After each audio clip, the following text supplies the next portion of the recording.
Streaming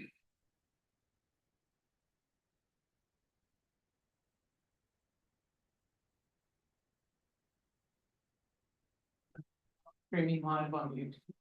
Yeah, I think we're good. Go ahead, Gene.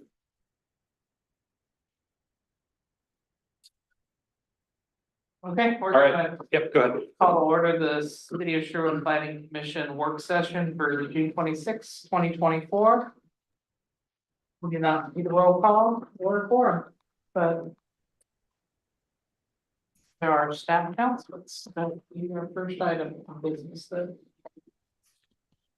Yeah, so, John Conrad, Planning Manager, City of Sherwood.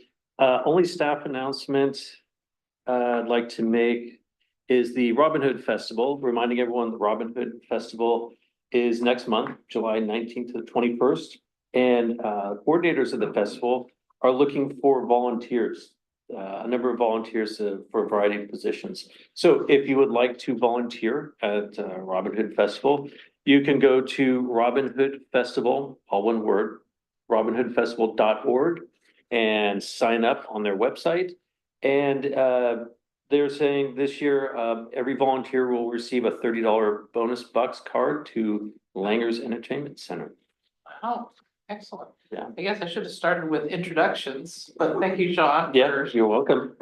Throw you right in the mix. So, Sean, you are our new planning director? Planning Manager. All right, Um, share anything about yourself that we all need to know? yeah, well, I started here at the beginning of June. I've been in the position for about 3 weeks. Before this, I was with the city of Seattle. With their Department of Construction and Inspections, but am looking forward to working with you all on, you know, future projects and policy and everything with the Plan Commission in the city. Excellent, welcome aboard. Thank you. Can I make an announcement? Yes, please. I want to throw my support behind Sean and say, I've so far, man, he's got a lot of skills, but I think for you guys, what I've seen, a lot of skill in urban design, architecture as well. You know, in Seattle has been working on pretty big projects, a lot of detail of architecture, all sorts of things. So I think he's going to be very valuable to us as we move forward into, you know, I mean, whatever it is, Sherwood West residential design, whatever it might be, I think there's going to be a lot of value. And as we get into specific design review, you know, issues as well with developers and stuff, I think there's going to be a lot of value there. So happy to have Sean on board. I do also want to welcome our two guests tonight, Jay and Joe. And they're both being considered right now for planning commission. And so we haven't made anything official, but we invited them and to kind of get them up to speed as quickly as possible, assuming that we'll eventually confirm them. So just wanted to welcome them. Thank you guys for coming. Yeah, so this is a work session. So we meet in here for work sessions. It's really to work on stuff outside of a formal public hearing and formal meeting that we do in these council chambers here. Usually there's issues that we want some feedback on. And so for tonight, we have this draft code that we're going to consider. And so we're looking for feedback from Planning Commission on this draft code. So what we're doing tonight, take this feedback and eventually we'll bring it to Planning Commission in a formal public hearing and say, hey, talked about it in their work session. You guys gave us this feedback. We modified it, or it looked good, and so we didn't change anything, and here it is. And then we actually request a formal vote from you guys on it. So we kind of work stuff out ahead of time here before we get into the formal meeting. So that's, and if there's longer term projects, like a 2-year project or so, you know, we get to that at the very end, and so we'll sit in here for frankly a year and work on stuff. Don't let that scare you too much, but yeah, so this is our work session, more intended for back and forth, more informal. So work sessions are for the commissioners and our city council liaison.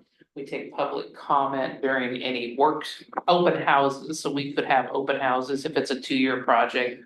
And then during the public hearing process, so it's a little awkward that we don't. Yeah, so usually work sessions are legislative, Yeah, so you would never see a work session that's related to a land use case. Secondly, sometimes the planning commission acts as a citizen advisory committee for certain projects. And that's where we would get public comments during the time that we have a work session for that particular project that we're working on, them acting as a citizen advisory committee.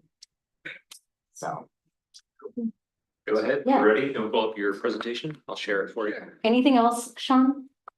No, unless either the commissioners have any questions about the agenda forecast, that is all I have.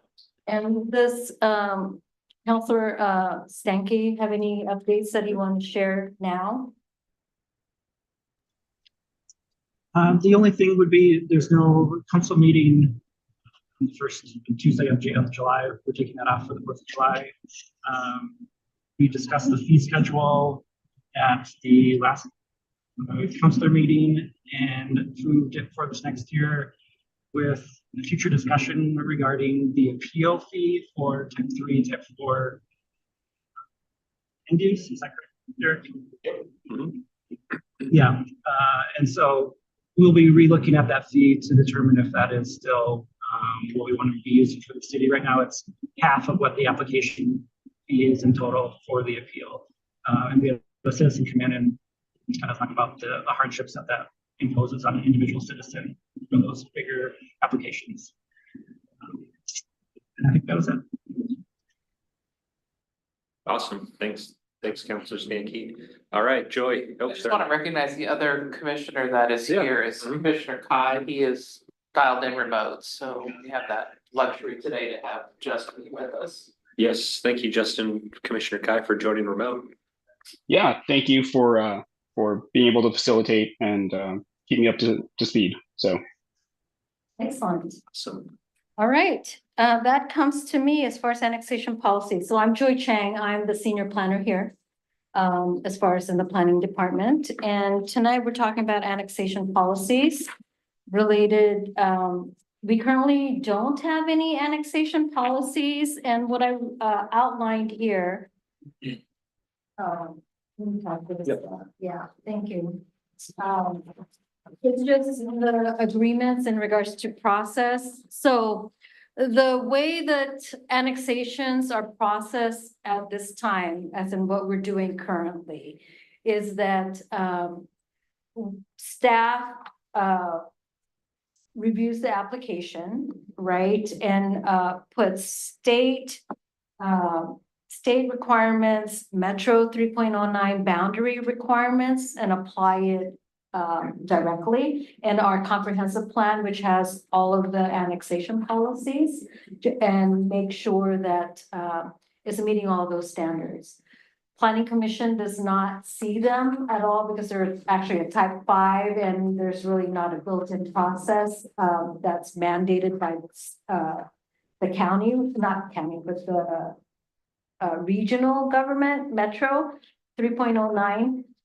So the final decision maker is City Council. And so one of the new things that we have heard very specifically during Sherwood West is we want growth to proceed in a manner that is correlates with our goals as far as the city. So with that, annexation policies were requested to be drafted. And what we're reviewing tonight are those policies. Who requested? City Council? Yes, through that work, but ultimately it's not gonna just be in Sherwood West. It's gonna be applied in Tonkin employment area once they're adopted, and possibly even Brookman. Any of the areas that we haven't annexed yet, these all would be applied at that time. The only major difference that that's unique is that we're gonna be adopting the standards specifically in Title 16. Which is unique because again, we don't have annexation policies in Title 16. We only have them in the comprehensive plan. As far as a really general overview. So So that's gonna be unique, where we're gonna adopt regulations. That's what you guys have, copies of. The other aspect that's unique is that we are gonna be, looking at annexation agreements and requiring them for developers to come with annexation, agreements. And, with that, within the draft, it identifies as far as what that entails. Right, because they would have to be a partner. What I see is like infrastructure needs, but also the timing aspect. It doesn't make sense for someone to be at the very corner of Sherwood West where there's no infrastructure. And then for them to be, trying to annex, because we won't be able to support them in regards to building those infrastructure. So there has to be some logical progression in regards to annexation. And the annexation agreement basically is a new process for Sherwood. There are already cities implementing them. One key one is the city of Hillsborough. So I know that they've been very successful in getting infrastructure completed with those annexation agreements with the developer and the city. So ultimately, as indicated on the top box there, the annexation agreements, city council is gonna review those preliminary aspects, and ultimately there needs to be a consensus between the developer and the city. Eric, do you wanna share anything else in regards to those annexations agreements? I think the only thing is that we want orderly growth. It's key, you know, phased with available infrastructure. And it provides an opportunity for more open negotiate. The annexation agreement provides an opportunity for more open negotiation between the applicant and the property owner. One of the things, and planning commission is somewhat aware of this, but staff deals with it mainly. The issue of proportionality and nexus. And so when an application comes in for land use review, if we require improvements, meaning public improvements or offsite improvements, they have to be roughly proportional to the scope, size, scope, impact of the project that we're considering, and there has to be a nexus. And when we're in land use review, you guys are very aware of this, the 120-day clock kicks in. And so it really puts us under a lot of pressure to process but sometimes very hefty applications with a lot of public infrastructure. And I think the great example is actually the Tonkin employment area recently, where we had 2 land use applications come in with competing plans for public infrastructure. And this is a great, and prior to that, both of those properties went through an annexation process with us, but we didn't clarify through that annexation the expectations and requirements for public infrastructure. We didn't have to, it wasn't a requirement, we didn't have to, and we didn't. But then we got 2 land use applications and we were subject to state law, proportionality, all that sort of stuff, and it became really a lot of pressure, you know, really quickly.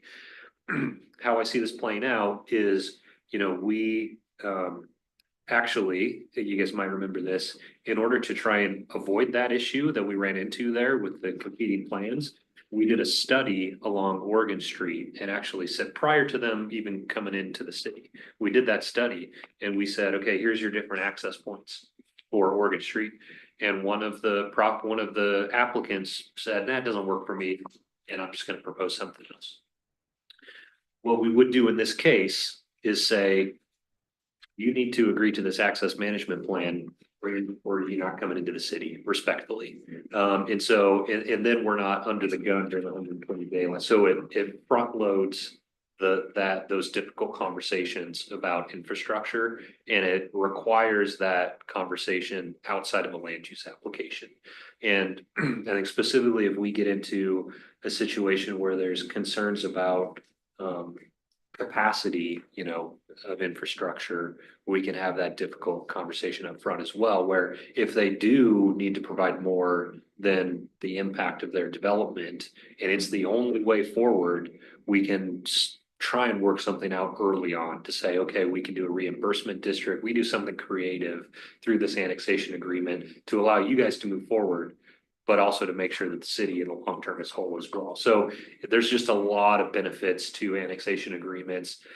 The downside, takes more time, developer's gonna hear annexation agreement, they're gonna know what that means, right? They're gonna know it's gonna be a back and forth. And so that would be, I guess, from the ECDev housing production standpoint, it's gonna add another layer to our annexation. But I think where our council is at and where the community is at right now is we would rather make sure we get it right than just approve all annexations and get the development in ASAP. We'd rather make sure we get it right, pause the, the expansion or whatever it is until we're sure that the annexation is in the best interest of the city and that, adequate public infrastructure is provided. All right, so we'll look at the specific language after we just go through in regards to process here. That's a question first. Yes, So is the annexation agreement already in play in Hillsborough? yes, Okay, Yeah. so it's met all the state guidelines and Yeah, and I sent this code to, we're gonna have, it's going to the development code, so it's gonna have to pass state land use regulations as well. But I've actually sent it to Metro as well. They didn't have any comment on it, and I sent it to, what else did I send it to? I sent it to one other party that would have interest in it. We didn't get any comments back. I just know that for a while we had our own self-governance and we could have voter approved annexation. And so when they took that away from us and we kind of fell into this hole of we had to do it because the state said so. I just want to make sure that we now have this governance, being able to control our destiny a little bit better. Well, and I think that's why we're doing this. Right. So the state law that you're talking about prohibits the city from requiring a developer to, or a property owner who wants to annex to go to the voters and get voter approval. We cannot require that anymore. We can adopt our own policies that say all sorts of other stuff, which we have here. We just can't, again, add that little bit that says, and you gotta go to the voters. So it puts, I think what we're doing here is responding in part to that state law and saying, okay, we really lost a lot of input from the community. We want to make sure that if a developer is just going to, be able to get into the city without a voter approval, that we've really dotted the i's, crossed the t's on our own, as staff and city council to make sure before it comes into the city that we have everything we need to try and mitigate the impacts that I think the voters are concerned about traffic and all that sort of stuff. So we're trying to shore up the policy in light of not being able to send it to the voters. yeah, because the approval criteria is still identical in the sense that Metro Code 3.09 still applies, Oregon Revised Statute 222. And our comprehensive plan still applies in addition to this next layer of Title 16 that talks about annexation agreements.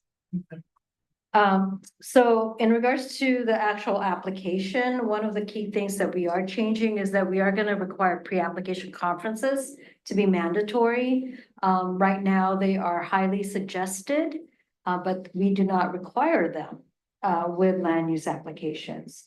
So on a separate conversation related to pre-apps, we might change things up like all type 3s and above. We might require a pre-application conference, but that's going to be beyond this annexation discussion, just for consistency.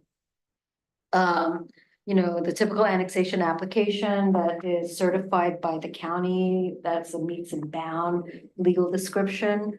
Would be submitted with all of the necessary signatures from the actual property owners. Preliminary and approved annexation agreement needs to be actually required to be submitted. And It doesn't have to be finalized, right, at the time of application, just because sometimes these annexation agreements can take time. But at a minimum, there needs to be a preliminary that comes in with the land use application. Again, city council renders this decision. Another unique thing too is that if they want to do a zone change, it can happen concurrently. We are a one map system or one zone, one map system where whatever is our current zoning map, that is the underlying zone that you would get once you're annexed. We are built in a process that basically says, if you want a different zoning than the one that's on our map, we can process that concurrently. Would it then go through the planning commission for public hearing for the zone change? Yeah, Yeah, we have to. yeah. I didn't. We would address, it doesn't need to be detailed, we would just, you have to stick to the strictest of each. Right, I think we So made a reference to plan amendments or text amendments and that. we couldn't approve the zone change without taking it to you guys, so it would come through you guys. Yeah. And then the approval criteria again is ORS 222 and Metro 3.09. But also the whole aspect of best interests of the city and demonstrate adequate public facilities and services. That's the key element, and that would allow through that annexation agreement. Not so much as a certainty, but another layer of that it's doable. Right? So it goes through that entire process, and then once it's blessed, but then we're looking at a land use review. Whenever it is that they're ready to develop. So what questions in regards to the general process of what we're looking at as far as annexation policy? So I was a little confused in the language about annexation agreements expired 1 year from the last date it's signed. In what package? 11. Page 11. Expired 1 year from the last date it's signed unless the city received an application and it's deemed complete, and then no expiration. In page. Page 11. Yeah, G2, Page 8 has a final decision on annexation does not expire. right. And then, yeah, I've said too, on page 11. Annexation agreement expires 1 year from the last day it's signed. So I'm not sure Which how to one? clear those two things. Maybe they're different things. So the annexation agreement expires 1 year from the last date it's signed by the party unless the said city has received an annexation. So a final decision on an annexation does not expire. The decision doesn't expire for the applicant, but the agreement does. Yes, so there's two different things. There's an agreement, right? That's part of the application of the annexation. An agreement is a totally separate document that is negotiated between a developer and the city in regards related to infrastructure, pretty much. So that would mean that the decision, so, Once, okay, it would effectively expire then because the decision will only be made as long as you have a current application or a current agreement in place, right? Otherwise, you wait, it goes back to us again. so I was gonna say, an annexation never expires because once it's annexed, you're automatically in the city. Okay, oh, I see what you're saying. I thought this was a decision on whether or not to allow them to annex. So the annexation agreement that expires in 1 year, so the way we've set this up right now, I think we're open to hearing and modifying, but the way it's set up right now.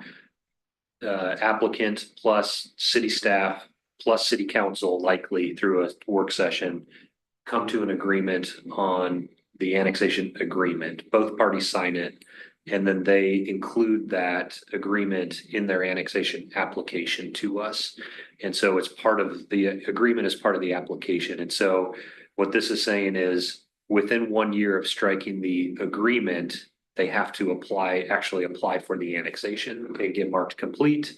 And then that agreement does not expire as long as they move forward with the annexation. I think hearing the questions, thinking through that, I guess my concern is, or what's going to have to happen is we're really going to there's not going to be,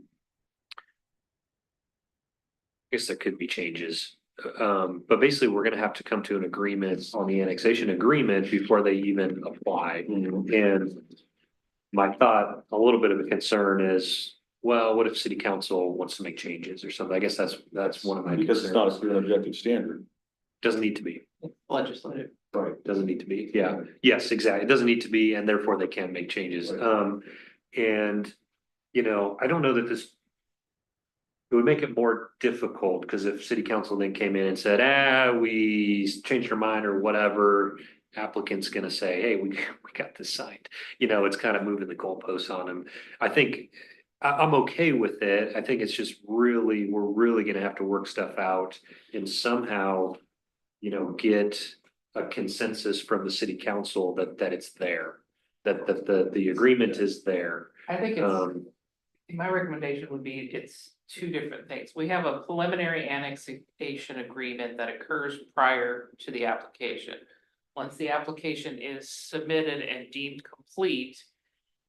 Not complete, and approved by the council, then you have the formal annexation agreement that is binding Yeah. and doesn't ever expire, Yeah. because we want them to.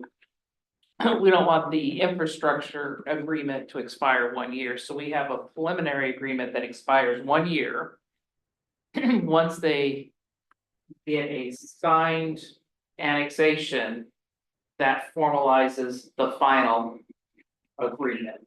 Maybe that's the phraseology would differentiate between the preliminary agreement and the formal.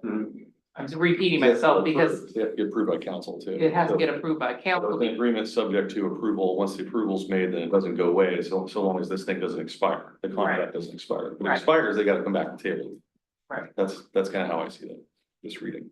Yeah, so I think if we call it two, you know, I don't know, I'm repeating myself because I haven't really thought it all the way But through. this does raise a bigger substantive question I have. There's a lot in here about. They have to come to the table with a bunch of like transportation stuff, infrastructure, worked out all these things. A lot of that stuff is kind of already in land use code, it seems like, or at least is discussed when they make applications to us. So let's say they have this agreement in place, they get annexed. I'm a little bit worried that there's some duplicity between a land use code and what's in this agreement, because land use code could be changed. Let's say over the course of the year, we have meetings, there's a public hearing, and we change our land use development, our land development code. Street And signs. then they come in and they say, yes, we want to develop, but we don't care about your new code. We have this agreement with the city that says we're gonna do this. How do we work around that? Yeah, it's a good There's a question. clause in here. Yeah, I thought there was a clause in here that said the land use, Would supersede, yes, yeah, I think That's that's, our current development code would supersede. Okay. yeah, I think, I never noticed that. so we can get you like. Prior to the hearing here on this, we can get you some example. Agreements. There, and I think, keep in mind, this was drafted from Hillsborough, which is a much bigger city. And they're gonna lean more on staff and professional expertise as opposed to a smaller city like ours, where we're leaning more on city council, actually. Not to do the expert review, but to weigh in a little bit more and negotiate on behalf of the city a little bit more. It happens here more than it would in Hillsborough, for example. And so I think that's part of the 1 year thing, and just going back to the 1 year, I think that's probably why is the staff at Hillsborough are gonna be like, no, your city engineer is gonna say, here's what you guys need to do, right? And the mayor is not gonna be quite as concerned. We're here, in a smaller town, mayor's here and everything, you know, he wants to make sure everything's buttoned up. In response to, and my other thought was that I think once you see the nature of the agreements. The concern that you have will probably be alleviated a bit because they're not in so much detail to say. You will build a road in this location, very specific alignment, and it will have, you know, it's gonna be this wide and all that sort of stuff. Like the examples I've seen is like, okay, we know that there's a offsite intersection that's gonna be, you know, not performing once this development comes, once this 200 unit development comes in, this intersection over here is gonna fail based on the transportation analysis. Therefore, as part of the agreement, you agree to fix up this intersection to get it functioning again. Okay. That's the type. And so the land use review is gonna get more detailed and it's not really gonna. So this does require the applicant though to have some pretty good idea of what they plan to build Yes, there. yes. Because they're gonna need to show evidence that they can support the infrastructure, or whatever they hope to build someday. Yes. So in essence, we're almost reviewing something they plan to do and hopefully not inferring it's gonna be okay with us as long as you agree to this, their plan. Yeah, it wouldn't tie our hands to potentially deny an application in the Okay. future. Entire hands, but they do, so that leads me to my other kind of substantive comment. Is to get annexed into the city of Sherwood now, you can't just be bare land, I just want to be part of the city. To be annexed, you gotta come with a plan to build. Will this eliminate over time our available land just as part of the city? We do a lot of these future analyses and housing needs analysis where we inventory available land, this will eliminate it. Cause you're coming in, it might be available, but only for a short period of time. Is that what we want? Only land imminently being developed, being annexed into the city? Maybe that's Well, the they question of don't, council. I mean, I guess in theory, we could put a development timeline in the agreement and say, okay, you gotta develop your property within X number of years, or I guess the annexation agreement would expire. We can't kick them out of the city. There could be cases where it's very nuanced in terms of the land uses, the intensity, all that sort of stuff. I'm thinking like, if we adopt a master plan, that's another big consideration here. Sherwood West, we're gonna do a master plan, kind of call out land uses and parks in specific detail. We're gonna want that developer through this annexation agreement to agree to that master plan and actually build it.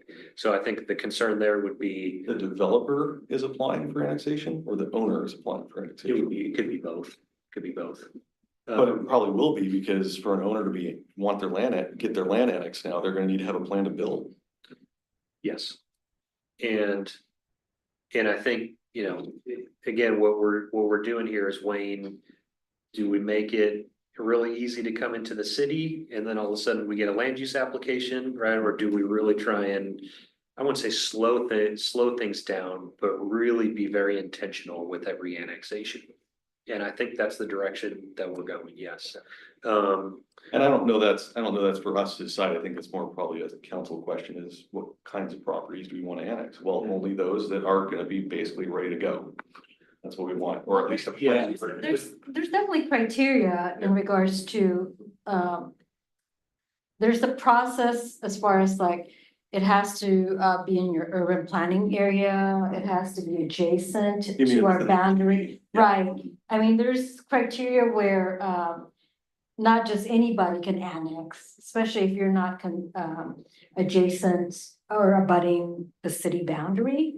That there's criteria that talks about you can't do cherry stemming and things like that. So there is there's truly a process that they have to go through as far as the approval criteria for them to annex. Yeah. But this is just another layer as far as the annexation agreement. It's just another layer that kind of helps us in regards to infrastructure funding. But I think I heard your question was, we're doing housing needs analysis on a regular basis that says within our city, we have a 20-year supply, but if we're home. Does the housing needs analysis go to within the city limits or does it go within our urban growth boundary areas? UGB, So- that's UGB, so that should be UGB. helpful, okay. Right. So But that, in this case, like Sherwood West, within our UGB, we identified like a 608 housing need, housing units that are, we have a deficit. And we were justifying why Sherwood West needs to come in. right, but once Sherwood West is Right. in, then our housing needs analysis says that we have more capacity. It doesn't have to be within our city limits. That's the, Okay, that was, one of my concerns. that's the clarification I just wanted. But there is also I think a philosophical question there too. Do we want to allow just property owners with just land to be annexed to the city? So This implies that they're really gonna need to come in with an infrastructure plan or something they plan to build at some point. they're gonna have to do more plan, so two comments, we can. Nothing in here, so I think that it gets explicit in here, we can waive the requirement for an annexation agreement. I see, okay. And so, you know, I think if it's a mom and pop property owner and they have a good reason why they want to come in, I mean, to me, it'd always be like, but why, Yeah. right? It's, there's Yeah. always, you know, and so, I don't know but, all the reasons. yeah, and That there would be, I just. so, Or Yeah. they're right next to the infrastructure already. Yeah, yeah, exactly. Right. So, I mean, even if it's a sophisticated property owner developer and they're right next to available infrastructure, and and it's a 10 lot subdivision potential, we're not gonna strike an annexation agreement with them. It's gonna be, come on in, you know, we know it's good. The other thing, just to clarify, I don't think anything in here requires a developer to develop within a certain amount of time. So, you know, we might put that in the annexation agreement, like if we're like, okay, you wanna come in, but we know this guy wants to go too, we'll be like, okay, we're gonna put some pressure on you, so this guy can also develop eventually. So you could extend services across properties, is that what you're thinking? Yes, exactly. but the agreement expires after a year, so if they don't start building, No, and I think that's a clarification. So this 1 year annexation agreement is the agreement prior to them submitting. okay, So it's like, hey, we struck an agreement with you, I see. you need to apply for annexation now. I But it see. does not require them to actually build out within a year. So I would get, if you're thinking one, like development within a year of annexation, that's not what we're doing here. It's coming to the city. And maybe we would put a time frame in the annexation agreement for development or provision of public infrastructure, 5 years, 10 years. So if you come into the city, a reasonable thing would be within 5 years, you gotta build out the public infrastructure. What's more likely is before you get your first building permit, you gotta build the infrastructure, is more likely what it's gonna say. And I think the other thing, yeah, this is gonna do though, is it's gonna deter people that really aren't serious about development. And I think that's okay as well. Does that answer all your? Yeah, I mean, yeah, council, the question. Yeah, I think the phraseology just fixing Sure. to, so that it's clear that it's a preliminary agreement and the final annexation agreement is binding for the life without expiration. Yes. I think that's good. But it can be overridden by new development code. Yes, Or it is. and all it says is an annexation agreement expires 1 year. Oh, wait, no, wait. The provision of an annexation agreement may be included and made part of a subsequent land use decision, in which case the provisions of the land use decision supersede any conflicting provisions in the annexation agreement. Provisions of the land use decision, which is gonna be based off of our land use code at the Yes. time. Yeah. Okay. Yeah. Yeah. And can I, last one, not my last one, it's gonna be, is this only for infrastructure? Because one of the concerns is developing it to our current land use and design standards that we have in play in our code. Are they allowed to get waivers, or can we request that there's no waiver of design or land use criteria? Because that's The agreement, I think I it's, thought it was, have you seen agreements that were very specific to, we're not gonna, we're requesting that subdivision provisions are not gonna be allowed or required? Have you, I mean, to a point where it contradicts the requirements as far as of the code? I thought it's, majority of them have been really related to infrastructure, just making sure that there's a path forward. yeah, I mean, I think there's an interest in using at the council level, interest in using annexation agreements to ensure that we get things other than infrastructure that we're looking for, including land use and design standards. Whether or not we can do that, I think is an open question for legal. So are we going to, that's why I was asking if your owner commitments, city commitments, general provisions, is that outside of the code? Is it gonna be part of the negotiation? I think it'd be part of the negotiation. And I think, I don't know the direct answer to your question. I mean, I think about design standard. I think design standards is a good example. So we have, design standards in our code right now, residential design standards. Absolutely. A developer may, like you're saying, it could go both ways. Developer could come in and say, we want as part of this annexation agreement for you guys to agree not to apply your design standards. I think that's probably a non-starter for us, right? We're just gonna say no to that. On the other side, there's a state law coming down right now that says that a applicant for housing can get a variance to residential design standards pretty easily. And so on our side, we may say, we want you as part of this annexation agreement to waive your right to apply for a variance to our design standards. That's what I'm asking. And I don't know if we can do that, and I think it's an open question for legal. I think regardless of that, there's, everything else in here just is good and should move forward. I don't think that we need to modify this agreement to try and get to that point that you're asking. But I think if our council continues to be interested in it, we may very well pursue that. And then one of the provisions that we have is development under a PUD process always gets interesting. Is this going to be part of mitigating that so we don't do it, or providing an opportunity so we can do it? And it's kind of an open-ended question. You can get back to me at the next meeting, and I don't know the pros and cons of it, but I just know that historically PUDs, when they have long legs and they get confused by the time many years go by. And it's nice to know if this is the intention to mitigate that or to define the PUD process more clearly. And I'll leave it out there. You can kind of mull it over. Yeah. So PUD is intended to modify the design standards, underlying design standards And uses. and uses.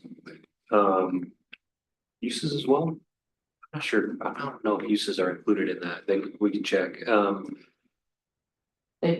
don't think this would preclude a developer or applicant from utilizing the PUD standards unless there was something specific in here that said, they agreed to not use it. But I think it gets to the other question that we're at. Can we actually do that? Can we have a developer waive rights? Like, we can have them do something, but can we have them waive a right? I mean, that's what I'm not sure on.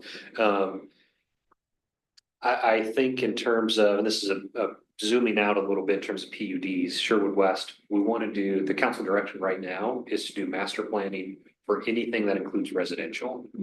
And so if that's the case, then there's no PUD. The PUD is our master plan, if you will. And so this agreement is reinforcing the master plan and not reinforcing flexibility, frankly, through a PUD. So their acceptance of this potentially could include acknowledgement of our master plan. Yes. Okay, Yes. that gives me more comfort that that's the ultimate end goal, is Yes. that our master plan process will be acknowledged in the process. Because.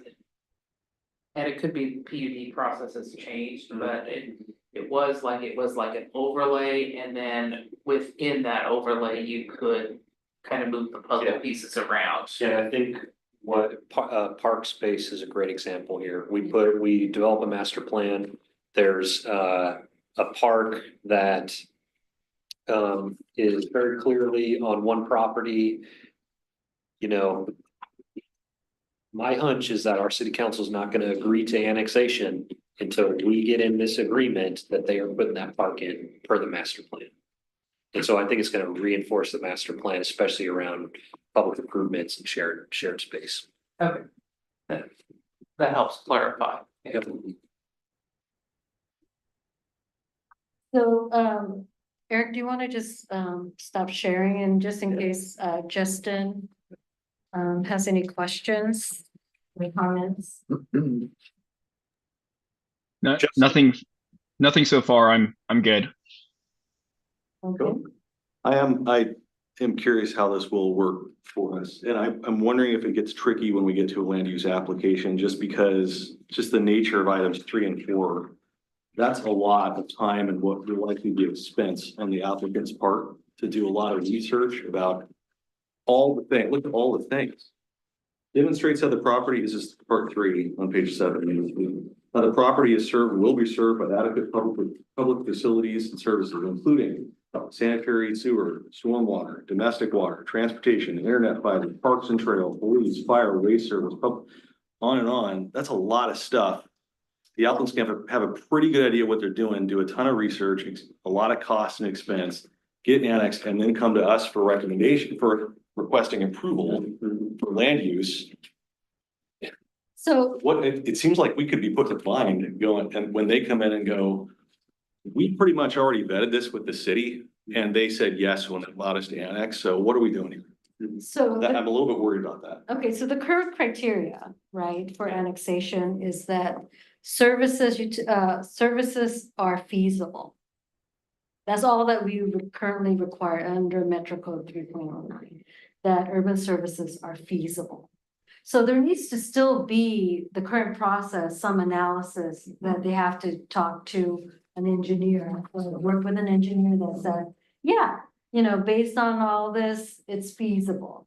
So since there's now an annexation agreement, they kind of need to also do the homework upfront earlier in order for them to truly determine that it's feasible for them, but they can actually build it at the cost so that they could still make a profit.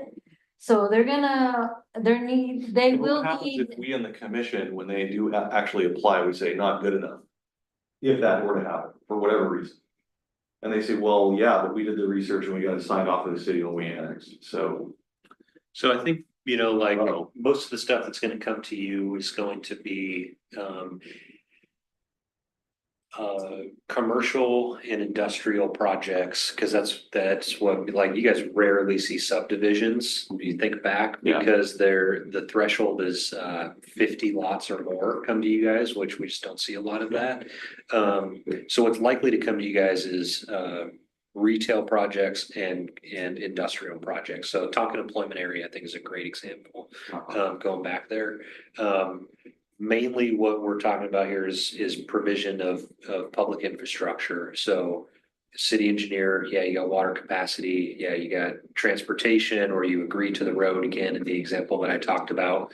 We're not likely to get into the things that you guys as a commission are gonna get into. So I think there's definitely some overlap.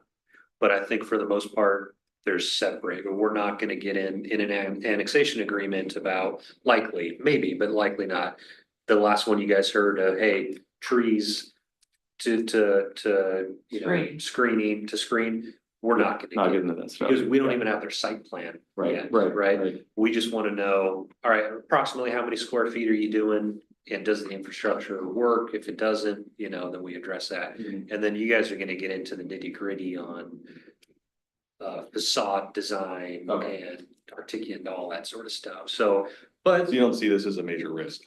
not really. I see it as addressing risk, actually. But I do want to respect your guys's, we don't want to front load so much that your guys's role is, and so I don't really have that concern, though. I think we're gonna, frankly, you guys don't want to pay attention to sewer and what, it's more of a staff engineer thing, but yeah, gee. So when we do all our master planning for water, sewer, roads, some of that work is already done by the city for those. Public infrastructure, well, yeah, some of those infrastructure master plans Yep. include the Yep. documents, so if they're already. Like on the border and connected, there's really not. There's not much to do that says your master plan says this is here, so. There could be some. Borrowing of our existing master plans. Oh, to absolutely. Build it. And I think, Dan, to address a little bit more of your concern as well, like in some cases, it's gonna be a big lift for the developer to do this front loading. In some cases, it's gonna be pretty clear to us and to the city, there's no problem here. Yeah. And so we're just gonna move it forward. I think. Cause you can require a ton, but you also have the power to waive it. Exactly. So depending on what you see It's sort coming. of a you can stop, set it's the- sort of a backstop for us, if you will. And I think, you know, Gotcha. if we get into Sherwood West and somehow a developer acquires, 200 acres in there, Mhm. we're talking about this stuff, right? Right.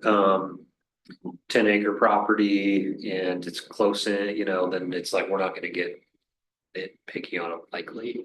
But. And then if they come in and apply for something totally different, you can go back to this agreement and say this doesn't fit what you said you would. Yeah, do. that's a really good question. I think likely what we would do is look at a worst case scenario as part of their annexation I agreement. see. Mhm. And we could, it doesn't mean that they have to do those improvements, for example, before land use.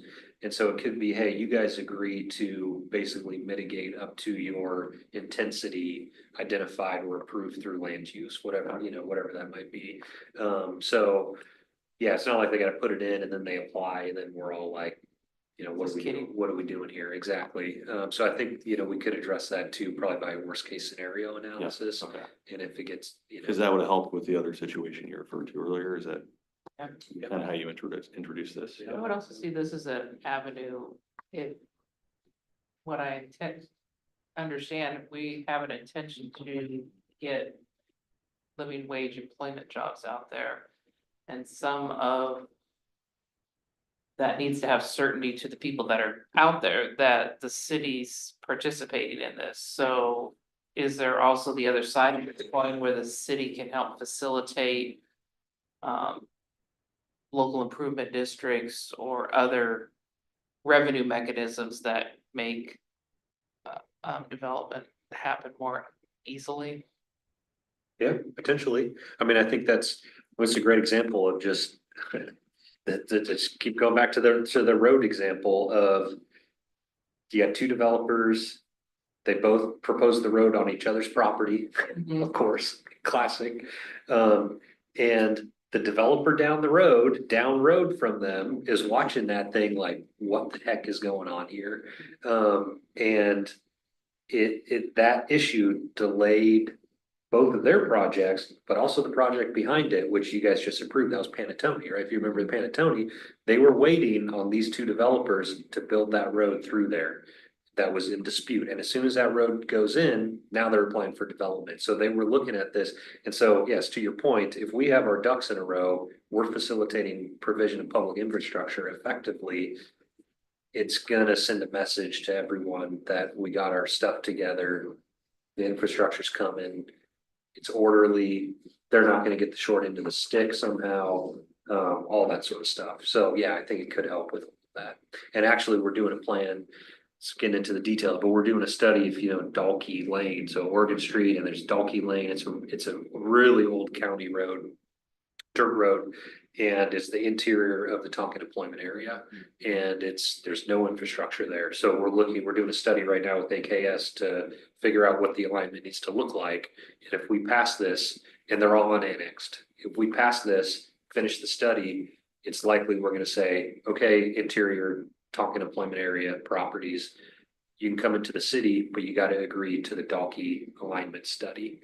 And so they can develop kind of at their pace, but they gotta build the road, as they develop. So it's not like, it provides, it binds people to a plan, if you will. It also gives certainty to people that are further down the line. Exactly, yeah. Mhm. That's what the capacity allocation program worked for a long time, is that everybody bought into the same plan. We all knew what the end game was still Yep. like. Yep, and we just have more teeth to enforce it. Other questions? Just two little minor, I'm having more of an interest question, just one, urban growth measures from annexing into Washington County. Or from Washington County and Clackamas County, but that's interesting, I don't think we have any property in Clackamas County, do we? Do we annex from? Yes. We do, we have some in Clackamas. Yeah, In the on the city other of side, Sherwood? not in the city of Sherwood boundary yet, on the other side of Brooklyn. Oh, okay, yeah, I knew that was the border, but we, Mhm. Lad okay, Hill. so, okay, There. but that's not within Sherwood city limits. Not yet. No, but But it'll they be, could annex in, and so we that's wanted to gonna be include that. interesting, yeah. Huh? We'll have it, Okay. in the end, when we're fully built out here, we'll have just a few properties down there that are in Clackamas County. Hmm. Interesting, yeah. Can they succeed from the union of Clackamas County and join Washington County? That's not, that's, Definitely a boundary change, it's a we can happily county punch that change. question, Gene, Yeah. that is not our deal. So ultimately, other Interesting. questions then? Any Um, of that? Outside of that, I mean, Okay, I'm gonna ask one that I just, cause okay. Under purpose here, it says that, are we still on page 6? no, we're on page 9. Okay, The public, okay, this is the annexation agreement is intended to ensure awareness, blah, blah, blah. And the public that the scope and timing of subsequent development of the property will occur in a manner that facilitates the timely and equitable construction of necessary infrastructure improvements. You define these words, that equitable is such a charged thing, I just don't know what this.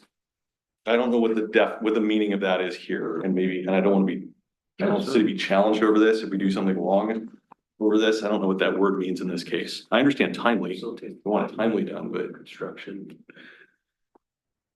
I mean, A off lot the top, of I don't, meanings for this, and I just don't want us to get caught off guard with somebody challenging something. I like repeating the word orderly, that is Orderly, in our first, it's Could be. timely and orderly, because that's what our original. yeah, this is not, this is not a hill to die on for any of us, I don't think, so if we wanna change that to orderly, I Sure. think, no problem, yeah. I just don't wanna get us into trouble definitionally when Yeah. this is a word that's ill-defined, I think, out Oh, there. yeah, it's a charge word. Yeah. Yeah, we We can should change say that what we to, actually mean. we can change that to, order, timely and orderly, I think it's totally fine.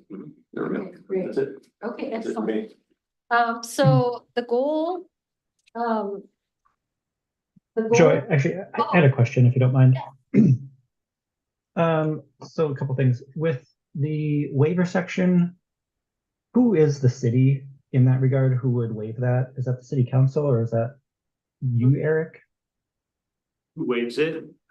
It would be joint. It would be staff or city council. I think before staff said, oh, yeah, no annexation agreement needed. We would check in with you guys at city council if that's the question, but it would be the city by way of staff and city council to waive the requirements. So in the past, I think the language has been the city manager or designee Hmm. that has the authority, because I thank you for that call out, because I think I agree with that. Thank you, Gene. Okay, we can change that, Yeah. okay. Dan? And Yeah. then with that waiver, could it allow unplanned land to be annexed in if we decided to waive the planning requirements essentially for the annexation? What do you mean? What do you mean unplanned? Well, like this whole agreement, we've talked about how whenever any land comes in now, it's going to have some type of plan for what the land is going to be used for. With this waiver, we could essentially waive that requirement and then they could bring in unplanned land if we needed to do that at some point in the future. Will that allow us to do that, do you think? No, because any lands that haven't had, all the lands that would be considered to be placed inside the urban growth boundary needs to have concept planning done. Okay, So there has to be concept planning and then comprehensive plan afterwards. So this waiver itself is just a waiver in regards to the agreement that they're gonna. gotcha. But yeah, that the concept planning followed with a comprehensive plan is a requirement for any lands that we haven't done that yet. Yeah, I mean, it's, yeah, and to double down on that, as soon as they come into the city, there will be a zoning that is applied. It's not like there's any property that comes in without zoning. So they would Sure, have okay. They would have a zoning and they would just have to propose a development that meets that zone and we would approve it. And if we have a master plan in place, would that also? That would kick in as well. Yeah. Yeah, and so like, prime example, Sherwood West. We just finished the concept plan, now we're asking for it to come in, and then if that's approved, then we do comprehensive plan to actually put zoning down. And then when does the master plan, part of the comprehensive plan? Yeah, it's all inclusive, and then people can start annexing once that's done. Okay, thank you. And then just a Scribner on packet page 7, there are 2 like bullets titled D Delta, was Delta Echo Delta. Say that again? On top of page 7, Like D zone change process, and then E zoning of annexed areas, and then D Oh, again then for the D, approval okay. criteria. all right, the numbering. Okay, Yeah, thank you. we'll fix it, thank you. Format. Oh, yeah, then everything. We look at these all the time and they look pristine, but this is excellent that you guys are finding these. Look at that. Way to go, man. Catch of the day right there. Today. Yes, excellent. Anything else, Dan? No, that's all that I had. Excellent. Questions about, we talked about the expiration thoroughly, so I understand that better. I had a question about that as well, but that was already discussed. So no other question. Excellent. So just as a heads up, we are planning on having this in front of Planning Commission in October. The month of October is dedicated to annexation policies. And then also as your forward calendar that Sean sent to you, food carts will be coming to you in the month of August. First hearings on the 13th, and if necessary, the 27th of August for the second hearing. We So, worked on that like a year ago, didn't we? so are we having any meetings in July? Cause that's not on the plan. So one of the key aspects again is these are all the legislative ones that I know I can schedule out. We have a couple of land use applications that are type 4s.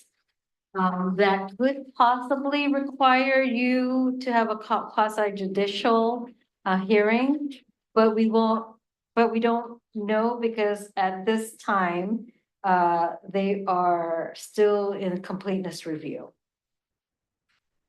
And then seems unlikely we probably get those done for commission by July. July, so most likely August is when. So we'll probably have a legislative plus some hearings, public hearings. So, okay. So is council doing the planning commission appointments on the 16th then? Potentially, we need to finalize everything. We gotta do a resolution and other stuff, so potentially, if we can get it done, yeah.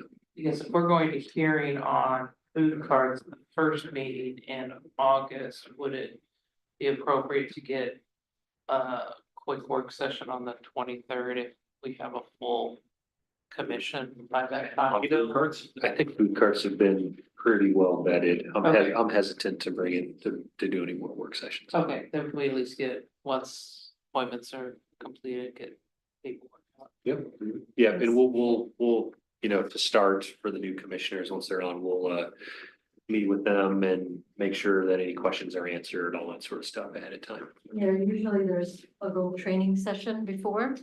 Yep. So, they'll get a packet in regards to the zoning code, that aspect of it and how, the rules in regards to meeting laws. And then the other two, just as a heads up, July 16th, we are having the first hearing of CFAC in front of council. So, yeah, I'm just letting you know that that's work that you guys have reviewed and we're moving it forward so that that is the next step. Yay. Yeah, Ugh. that's all I have. What about we said with the overriding the design standards? Like, I thought that was one of the things that House Bill 2001 came with, was the ability for cities to still set design standards. Yeah, Now It was. now they passed a new law that said, actually, As for Not that either. It's worse than that. We can discuss after we close the work session. Yeah. Oh, we'll be talking with you guys about that. Oh, I'm sure. Be more sessions. Yeah. Commissioner Kai, do you have any other before we adjourn? Any other announcements? No, nothing for me. I'm good. Awesome. Thanks for joining remote, Justin and Counselor. Yeah. Yeah, no problem. All right. Thanks, everyone. We'll see you.